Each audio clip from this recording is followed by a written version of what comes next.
This year, Person of the Year. Former President of the United States went up for the second time.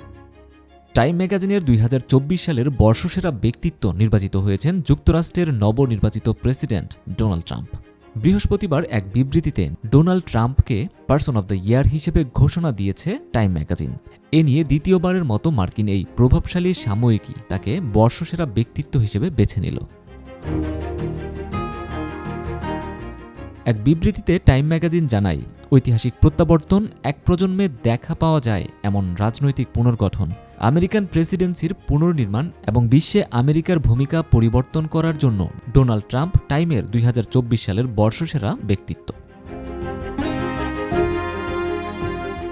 টাইমের প্রধান সম্পাদক Sam Jacobs বলেন, Trump এমন একজন ব্যক্তি যিনি ভালো কিংবা খারাপ যাই হোক না কেন 2024 সালে গণমাধ্যমের খবরে সবচেয়ে বেশি প্রভাব ফেলেছেন।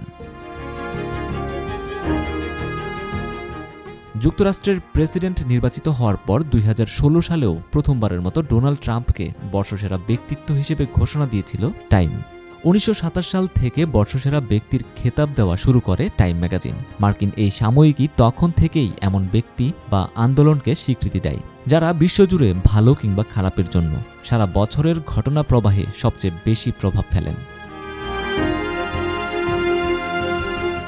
প্রত্যেক বছরের বিজয়ী নির্বাচিত করার চূড়ান্ত সিদ্ধান্ত নেন টাইমের সম্পাদকরা। 2024 সালের বর্ষসেরা পুরস্কারের জন্য অন্তত 10 জনের নাম বিবেচনায় নিয়েছিল টাইম।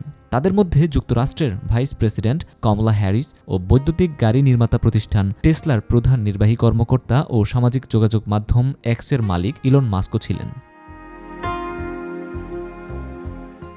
টাইম ম্যাগাজিনের প্রকাশিত চূড়ান্ত তালিকায় ট্রাম্পের বিষয়ে বলা হয়েছে, 2024 সালের প্রেসিডেন্ট নির্বাচনে আশ্চর্যজনক রাজনৈতিক প্রত্যাবর্তন করায় বর্ষসেরা খেতাব জিতেছেন তিনি। মার্কিন এই সাময়িকী বলেছেন, তিনি আমেরিকান ভোটারদের পুনর্বিন্যাস করেছেন, তরুণ পুরুষ ভোটারদের সক্রিয় করেছেন, যারা তার বিজয়ে অবদান রেখেছে। তরুণ ভোটাররাই তাকে প্রথমবারের মতো পপুলার ভোটে বিজয়ী করেছেন।